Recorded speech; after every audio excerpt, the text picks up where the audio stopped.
राधे राधे दोस्तों। तो स्वागत है आपका आज की मेरी इस वीडियो में। तो आज की वीडियो में हम सब जानेंगे कि भगवान परशुराम ने अपनी माता का सर धड़ से अलग क्यों किया था। तो आइए शुरू करते हैं। पर ये जानने से पहले हम जानते हैं भगवान परशुराम के बारे में। जहाँ तक मुझे लगता है आप सभी को ये पता ही होगा कि भगवान परशुराम नारायण के छठे अवतार थे। वैसे तो दोस्तों नारायण के 10 अवतार सबसे ज़्यादा प्रसिद्ध हैं, लेकिन नारायण के 24 अवतार हैं। वो 24 अवतार मैंने नीचे डिस्क्रिप्शन बॉक्स में लिख दिए हैं, आप वहाँ से देख सकते हैं। तो दोस्तों भगवान परशुराम का जन्म ऋषि जमदग्नि और देवी रेणुका के आश्रम में हुआ था। भगवान परशुराम के जन्म के पीछे एक बहुत ही इंटरेस्टिंग सी कहानी है, तो आइए पहले वो कहानी जानते हैं। परशुराम के पिता ऋषि जमदग्नि ऋषि भृगु के पौत्र थे। ऋषि जमदग्नि के पिता ऋषि ऋचिक थे। ऋषि ऋचिक का विवाह सत्यवती से हुआ था। सत्यवती का विवाह होने के बाद ऋषि भृगु ने अपनी पुत्र वधू को एक वरदान मांगने को बोला। सत्यवती ने वरदान में अपनी माता के लिए एक पुत्र की कामना करी। वरदान के फलीभूत ऋषि भृगु ने सत्यवती को चरु के 2 पात्र दिए। उन्होंने सत्यवती से कहा कि इनमें से एक पात्र तुम्हारे लिए है और एक पात्र तुम्हारी माता के लिए, इन्हें संभाल कर ग्रहण करना। सत्यवती की माता ने ऋषि भृगु को 2 पात्र देते हुए देखा और उन्हें लगा कि ऋषि भृगु ने अपने पुत्र वधू सत्यवती को एक उत्तम पुत्र के लिए चरु पात्र दिया है। उन्होंने अपने पात्र को अपनी पुत्री सत्यवती के पात्र से बदल दिया और दोनों ने अलग अलग पात्रों को ग्रहण कर लिया। ऋषि भृगु ने अपनी दिव्य दृष्टि से यह देख लिया और उन्होंने अपनी पुत्र वधू से कहा कि तुम्हारी माता ने तुम्हारे साथ छल किया है।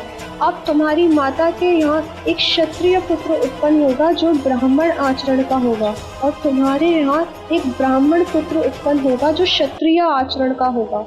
यह सुनकर सत्यवती ने ऋषि भृगु से विनती करी कि उनका पुत्र तो ब्राह्मण आचरण का हो, लेकिन उनका पौत्र क्षत्रिय आचरण का हो। इसके फलस्वरूप सत्यवती ने ऋषि जमदग्नि को जन्म दिया और ऋषि जमदग्नि की पत्नी रेणुका ने परशुराम को जन्म दिया। इसी कारण परशुराम ब्राह्मण होते हुए भी क्षत्रिय आचरण के थे। तो दोस्तों ये थी परशुराम के जन्म की कहानी। परशुराम ने अपनी शिक्षा महादेव से प्राप्त करी थी।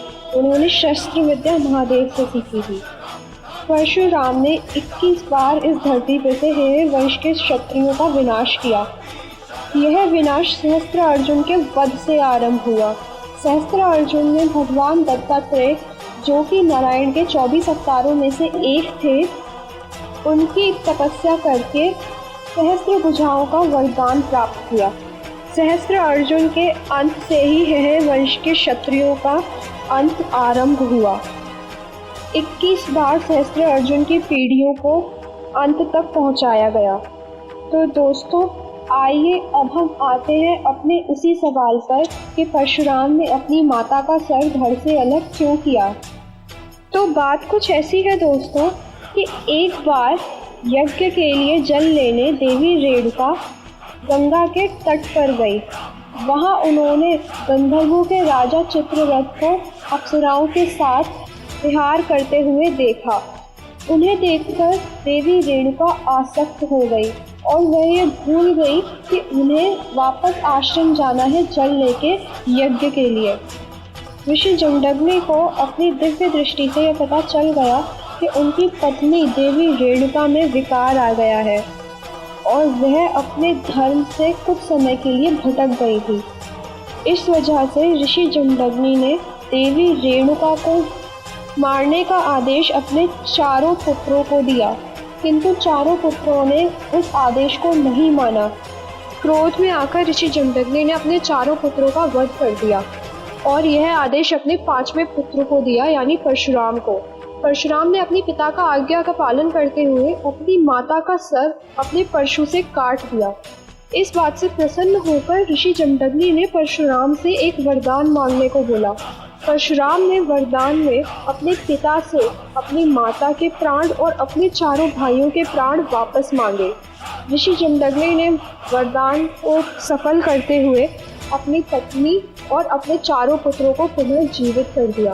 तो दोस्तों, ये कहानी थी, ये रहस्य था कि क्यों भगवान परशुराम को अपनी माता का सर काटना पड़ा। तो दोस्तों, मुझे उम्मीद है कि आप सभी को ये कहानी जानकर, यह बात जानकर बहुत मज़ा आया होगा और आपको आज फिर से कुछ नई चीज़ें सीखने का मौका मिला होगा।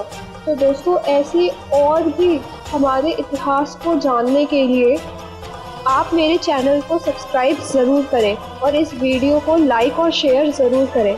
Thank you.